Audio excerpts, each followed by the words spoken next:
You know who the real tough guys are on the right? Never Trumpers, that's who.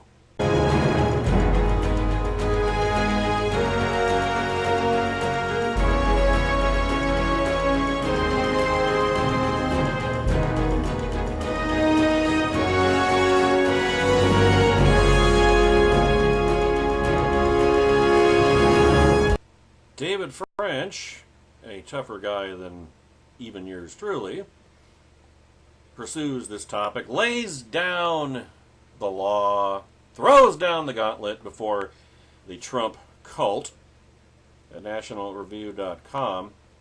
So you see, too many conservatives mistake the admission of inconvenient truths for weakness, or even treason.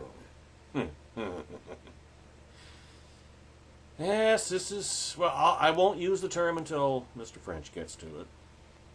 It's not worth spending much time talking about Donald Trump's press conference on Thursday. He was the same guy we watched since he came down that escalator on June 16th, 2015. Heck, he was the same guy we watched at WrestleMania 23, body slamming Vince McMahon and shaving his head in front of 80,000 screaming fans at Michigan's Ford Field. The same guy who could seize the spotlight even from the likes of Gary Busey and Dennis Rodman on Celebrity Apprentice. The only thing astonishing about the press conference is that people are still astonished when Trump acts like Trump. What's far more worrisome is the way Trump feeds some of the worst impulses in the conservative movement, turning otherwise sane and smart people into Facebook commandos and Twitter seals. Nice. Trump is a man of the moment, and that moment belongs to the tough guy right, self-styled. We conservatives love to point and laugh at liberal melodrama. Thanks to a brilliant 2015 piece from Lutheran pastor Hans Feeney, we even have a term for it: Selma envy. Scratch away at all too many liberal extremists, and you'll find that they pine for the noble, heroic moments of yore. They wish they had been there standing for justice when the dogs were turned loose, so they cast their present extremism in the most dramatic terms. They're not just the opposition. They're the #resistance. They're not just fighting for, say, police reform. They're declaring that Black Lives Matter. Unfortunately, conservatives embrace their own dramatic narrative. They just have different kinds of heroes. Scratch all too many conservative keyboard warriors, and you'll find that they pine for their own heroic moment. Not Selma, but perhaps Omaha Beach or Fallujah.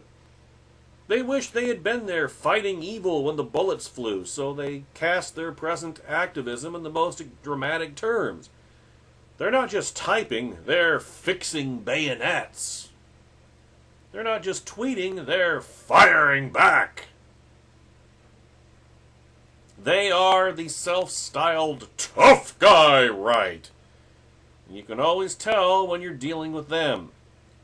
Express concern that, say, Trump's first national security advisor lasted less than a month on the job before being fired, and remember, Trump was the one that did the firing, and you're pearl clutching. Call out lies on your own side, and you're accused of angling for a gig at the New York Times. Yeah, right. And of attempting to curry favor with the crowd that frequents those ubiquitous Beltway cocktail parties. Can you make a root beer cocktail? I don't know. Root beer float cocktail, even. Criticize these tough guys, and they'll call you a mealy-mouthed beta male looking at the liberal elite and begging for love. Trump, of course, is an alpha, and they all want to be one, too. The irony is that these tough guys are followers, part of a conservative herd that is right now mistaking lying for fighting, and incompetence for disruption. While I understand and agree with the idea that we should give a new administration time to find its sea legs, remember, we're only 4 weeks in, plenty of time, before making judgments about its ultimate success or failure, mistakes are still mistakes, and lies are still lies. In fact, one of the primary ways that administrations improve is through hearing and responding to legitimate and informed critiques. Learning from its mistakes, in other words. And of course, as we all know, Donald Trump doesn't learn. He's not capable of it. His ego tells him that he makes no mistakes. That he's omniscient. We're all too stupid to see what a genius he is. Wile E. Coyote, super genius. Very apt analogy, by the way. And don't tell that to the tough guy right, which collectively acts as Trump's Pravda, turning a blind eye to the man's faults and acts of collective rage against both the deep state and the media. While the media's activism, extremism, and bias is open and obvious, it is now anyway, it's ever since Barack Obama came along, you have to love the spate of stories about how journalists strike back and have a renewed sense of mission. All too many conservatives' blatant and reflexive double standards are also beyond parody. Remember, for example, when it was a problem that Barack Obama aggressively prosecuted leakers? Remember when it was a distraction for Democrats to cry bloody murder about Russian hacking in the wake of WikiLeaks' publication of the Podesta emails? Trump would rather you didn't. He's not even aware of it. I'm sure that's... If it goes for him and helps him, he loves it. If it goes against him, he hates it. It's all about him. Look out for number one. Me, me, me. Me too. The bat signal has gone up, folks. The man who relished every WikiLeaks disclosure in the 2016 campaign now says, "The real scandal here is that classified information is illegally given up by intelligence like candy. Very un-American." And just like that, in lockstep, the tough guy right pivots. The herd moos aggressively and goes to war. It's just as big a joke as a Democrat party that once pitched its own fits about hackers and leakers and now casts leaking in the most heroic possible terms. You see, ladies and gentlemen, none of this is honorable. It's low and partisan. I don't care how many war illusions you use, how insulting you are on Twitter or Facebook, or how many times you accuse your opponents of pearl clutching and bedwetting.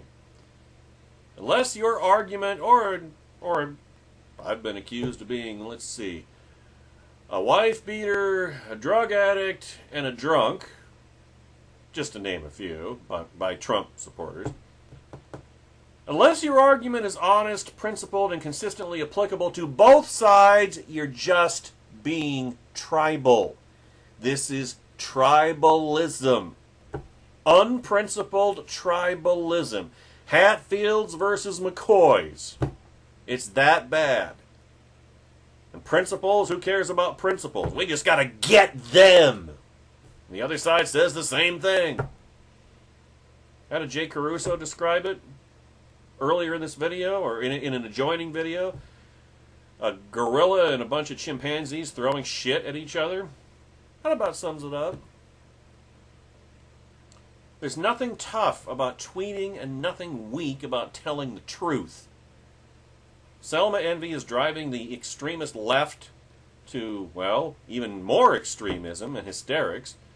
The tough guy right, quote unquote, is doing the same thing to conservatives. But try as they might, they will not find Omaha Beach online. You see, the President of the United States is not the hero of the American story. Not if he's a Democrat, not if he's a Republican or only pretending to be one. It describes how the presidency has become something it was never intended to be by the Founding Fathers. Now, almost exactly a year ago, Jonah Goldberg wrote the following, quote, "I'm reminded of a scene from Don Quixote. A man walks into the center of town and gathers a crowd for the show he's about to put on. The man picks up a dog and inserts a tube into its ass. The man then begins to inflate the canine like a balloon. The crowd watched fascinated. The dog grows larger and rounder. Eventually, the man pulls the tube out and the air escapes loudly from the poor pooch's rectum as it runs away. The performer turns to the crowd and asks something like, 'You think it's easy to inflate a dog with a tube?' That guy may be the best dog inflator in the world. He may have tapped into something real, the need to see extreme reverse dog farting, but that doesn't mean we should make him president." That scene came to mind Thursday as I watched the reaction to Donald Trump's press conference. Molly Hemingway captured a very widespread sentiment out there. Quote, I would watch a Donald Trump press conference at any time of day. It's just so entertaining." Yeah, kind of like a train wreck is entertaining, I guess. I mean, and it certainly was entertaining in parts. In other parts, not so much. But the problem is that entertainment value is one of the lowest standards to which one can hold a president. It's entertaining, apparently, to see a man stick a tube up a dog's butt, but that doesn't make it art. And it may be entertaining to watch a president of the United States spill out his id on national television like a torn net full of mackerel on a dock. But if that's a standard for how to judge a presidential press conference, why didn't we elect Charlie Sheen? I keep hearing from conservative pundits that a lot of people out in the real world thought this press conference was awesome. And I'm sure they did think that. But I wonder how many conservative pundits realize that the people who thought it was awesome are already in Trump's amen corner. And that these are precisely the folks that conservative pundits are most likely to hear from and depend on. Does anyone seriously believe that Trump persuaded significant numbers of people who didn't already love him? Remember, 46% of the vote. If he wants to get reelected, he's got to build a majority coalition. That means you got to stop doing nothing but cater to your base. And he's not really even catering to his base. He's just being himself. And his base is the hardcore base. Trumplicans are people who love that stuff. But he's got to add to that base. He's got to expand it. He's got to reach out or lure more people in his direction. You're not doing it with this crap. I've written a bunch about the MacGuffinization of American politics in recent years, Mr. Goldberg continues. Ace of Spades coined the term to describe how the media covered Barack Obama. They cast him as the hero of a drama, and the only goal was to see how he overcame problems. It didn't matter if he was wrong on policy, most especially the Constitution. What mattered was whether he emerged victorious.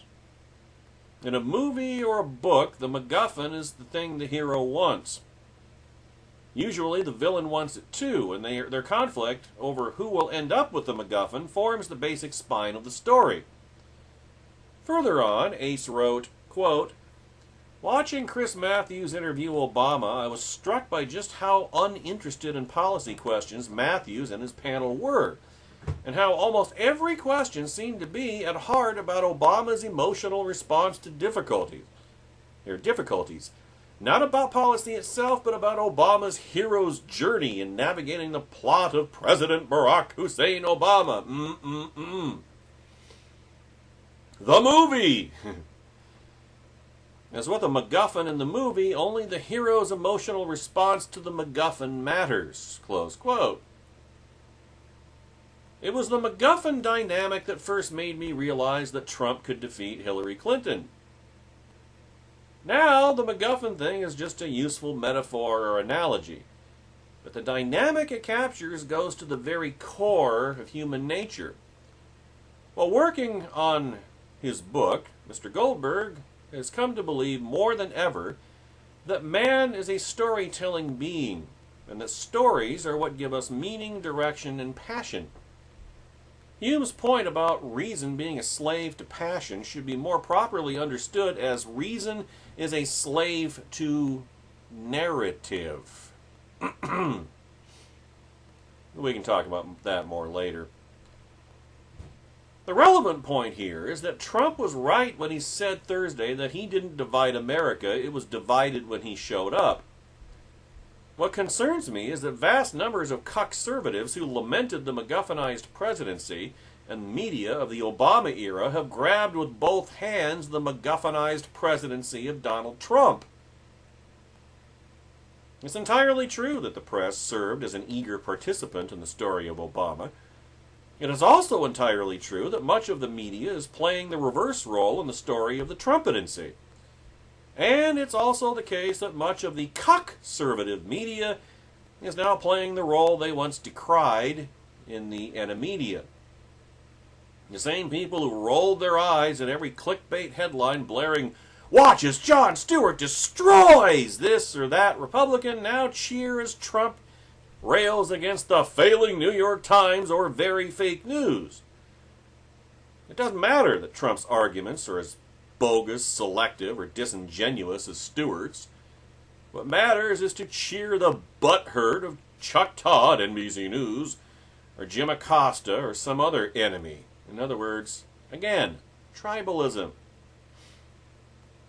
Sean Hannity has taken to calling Chuck Todd a leader of something called the alt-left, a thing that is not a thing except in Hannity's studio.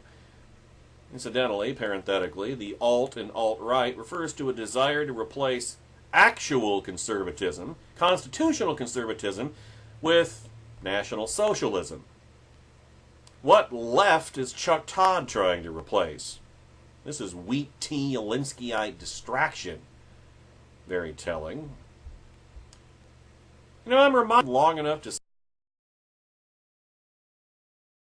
see yourself defending Chuck Todd, NBC News. And that isn't even really defending him so much as just pointing out that Sean Hannity is a National Socialist hack. Now that's not entirely fair since, well, I'll leave, that's... Jonah Goldberg says he has always liked Chuck Todd despite their fairly frequent disagreements. That's, you can take that up with him. But you know what I mean. And I also agree with Molly Hemingway that the media has a lot to answer for when it comes to how they've treated conservatives and Republican presidents. Goldberg has literally written tens, if not hundreds of thousands of words on this very point. I mean, the easiest blog fodder in the world is media bias. That's easy. That's always going to be around. You know, if you have nothing else to write about polls or media bias. Boom! There's quite a bit of overlap between that. And while I think that Molly is being unfair to Chuck Todd here, I also think she misses the point. See, she tweeted, "Delegitimizing all conservatives and the President of the United States if he's Republican is still cool, right?" This was in response to Chuck Todd tweeting, "That's not a laughing matter. I'm sorry, delegitimizing the press is un-American." Well, you've been discrediting yourselves for years, so position heal thyself, I guess. When Donald Trump says any, and I mean any, is that a good Trump impression? negative coverage of him is fake, he's making a very, very different claim than that of traditional bias. Remember we discussed in the adjoining video about how you can point out bias by filling in the blanks, telling the rest of the story, the part that the media is leaving out. You're instructing, you're pointing out how they're being biased and why. As opposed to just calling them fake. That doesn't educate anything. That's just, well, throwing crap at each other. Trump is saying that news stories with multiple sources from his own administration, sometimes on the record, are simply fabricated. It's intellectually lazy is what it is. And just because this self-loving press idiotically takes the bait every time, handing him the mallet with which to bludgeon them, doesn't change the fact that the President of the United States is not only wrong, he's lying. Yes, the New York Times gets stories wrong. Gee, there's a news flash. But it is not a work of fiction. The argument one often hears from anti-Trump conservatives is that they're just holding the media accountable. Well, fine. Do that. It's a never-ending struggle. But if you don't show much interest in holding a president who is the leader of the Republican Party accountable, in which the conservative movement is going to be collateral damage, then you've become an accomplice to the hero in a MacGuffinized presidency. One can see this most clearly when you hear radio and TV show hosts dismiss an argument by noting it comes from some alleged Trump hater. It's the exact same. Oh, I've seen this on Facebook, folks. Trust me. Many times. It's the exact same tactic liberals used against those of us who criticized Bill Clinton or Barack Obama. My animosity for Bill Clinton didn't make him play football coach and the cheerleader with an intern. Likewise, my alleged feelings about Trump don't make me wrong when I point out he's lying when he said he won in a historic landslide. No, he didn't. Or when he insists that his administration has been humming like a well-oiled... Bullshit! Bullshit! Bullshit! Bullshit! Bullshit! Bullshit! Bullshit! Bullshit! Bullshit! You're not still the reason to play. Bullshit! Let's go bullshit! Whether he understands what he's doing or not, Trump's goal is to delegitimize any and every critical voice. Kind of gets back to what I said at the end of the adjoining video, the Susan Wright post at Red State. See, I think he's motivated more by narcissism than by some evil genius scheme, but it doesn't really matter in practical terms. What does matter is truth. We are entering a phase where everything is measured not by veracity, but by feeling. If certain facts make us feel like our side is losing, then those facts aren't real. And if certain fictions make the other side feel bad, then they become facts. Remember when Kellyanne Conway said, well, Sean Spicer was just using alternative facts? No, he was full of shit. Again, Trump didn't create this sorry dynamic. This is how Barack Obama fundamentally transformed the Republican Party, folks. But he is accelerating, Trump that is, he is accelerating it at blistering speed. I'm less concerned about fake news than I am by fake opinions, by which I mean the widespread tendency to score political arguments based upon how much applause they will get from your team. Everybody's playing to the crowd, preaching to the choir. Reading Kevin Williamson's terrific essay on President's Day, that's the next and concluding segment of this video, I'm of a mind to think the presidency has always been MacGuffinized. But just because a problem has a long pedigree doesn't mean the problem can't get worse. I know I use this line from Orwell too much, and I'm eager to hear suggestions for substitutes, but it captures the dynamic of the moment so well.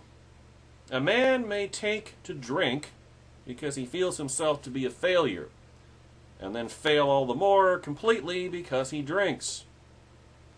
Collectively, we're all getting drunk on our feelings and then failing all the more completely for it. Especially Trumplicans. The aforementioned Kevin Williamson has a splendid idea and suggestion that he posted yesterday at nationalreview.com. It's time to abolish President's Day. It's time to roll back the imperial cult.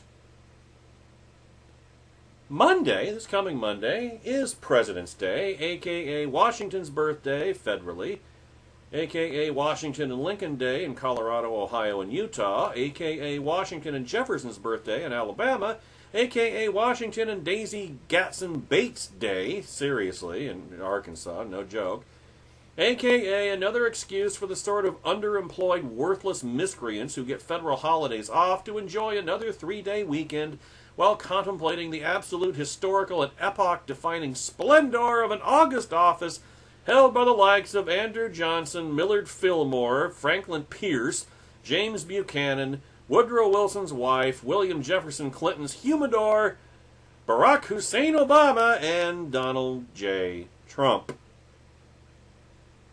Worst holiday ever. Oh, it started off with the best of intentions. A national commemoration of George Washington's life on his birthday. George Washington was a natural aristocrat, a man of impeccable probity and great personal courage. In other words, not Donald Trump. Whose dignity and humility after kicking, see what I mean, King George III in the pants set a new standard not for American political leaders, but for political leaders per se.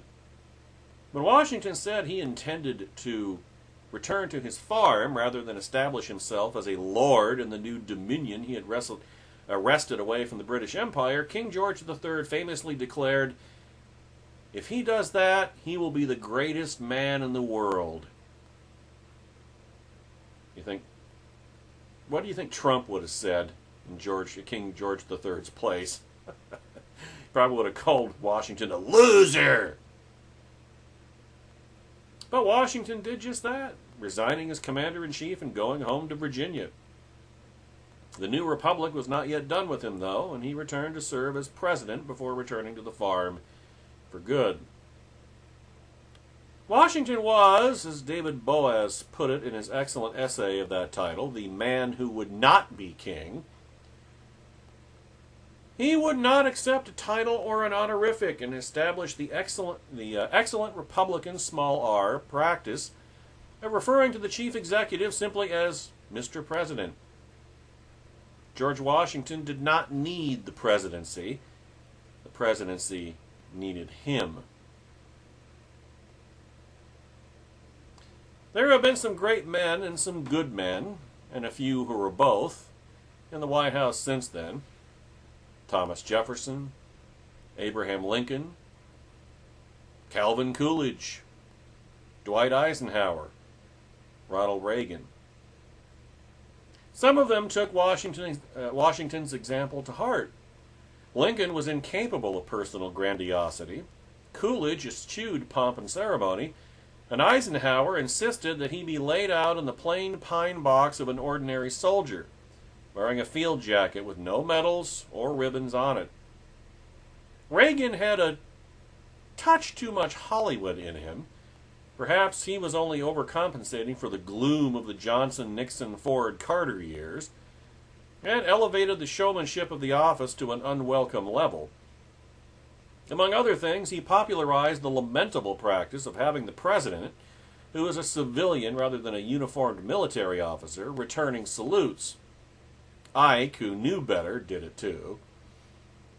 But in many ways, the ceremonial aspect of the modern presidency stems from the horribly abbreviated career of John Kennedy, whose political martyrdom invited a more Catholic approach to the public rights. Now, the presidency today is a grotesquerie. It is a temporary kingship without the benefit of blood or honor or antiquity, which is to say, a combination of the worst aspects of monarchy with the worst aspects of constitutional republicanism, a kind of inverted Norway. It is steeped in imperial ceremony from the risible and unworthy monkey show that is the State of the Union address, and boy, parenthetically, that's going to reach new lows in just a few days or weeks.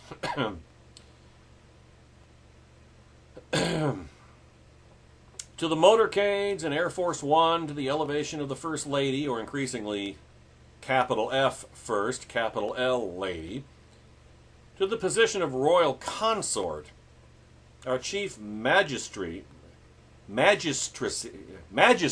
I'll get it eventually, gives the impression of being about 5 minutes away from purple robes, if not togas.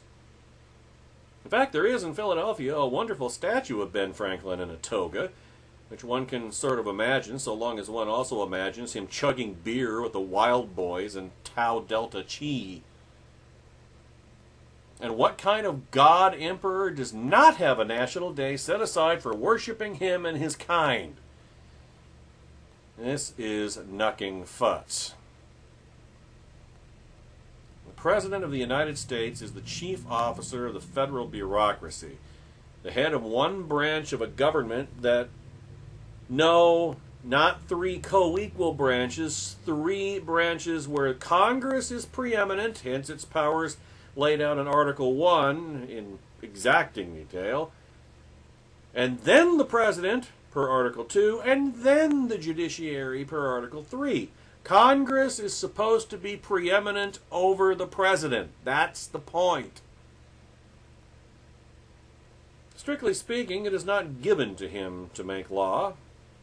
Article 1, Section 1, folks.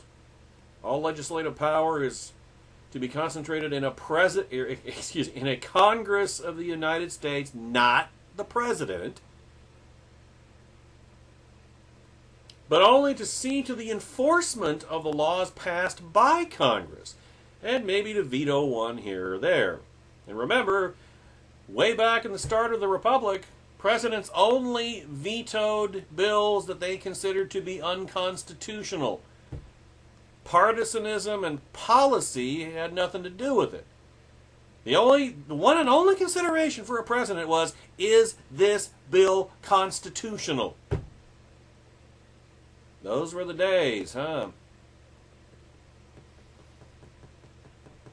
And to appoint appropriate people, like the former CEO of Carl's Jr., to high federal offices. In the legislative branch, the House of Representatives is the accelerator and the Senate is the brake. The Supreme Court, the Constitution, and the Bill of Rights are all pretty much all brake, or are pretty much all brake. The presidency is a kind of hybrid, sometimes pressing for needful reform and action, the bully pulpit, and sometimes standing in Congress's way when it is rash or overly ambitious, via the veto. The architecture of our constitutional order is a complicated and delicate balance. But the president is not the tribune of the plebes. He is not a sacred person or the holder of a sacred office. He is neither pontifex nor imperator. He is not the spiritual distillation of the republic or the personification of our national ideals and values, thank God. He is not even primus inter pares, like the Chief Justice of the Supreme Court or the Patriarch of Constantinople. He is the Commander-in-Chief in time of war, which, since we have abandoned the advice of Washington and Eisenhower, is all of the time now, and the Chief Administrator of the federal bureaucracy. This is it. He's not supposed to be a ruler. But men demand to be ruled, all the more so his partisans, his tribe, and they will find themselves a king even when there is none. Consider all of the hilarious and self-abasing celebration of Donald Trump as an alpha male among his admirers, an exercise in chimpanzee sociology if ever there was one. But they must convince themselves that they are being ruled by a special sort of man, the right socialist, in other words. In ancient times, that was the function of the hereditary character of monarchies. In our times, it is reinforced through civic religion, including the dopey annual exercise that is President's Day, that makes tough guys of us all, right? My advice, abolish it. Mondays are for working.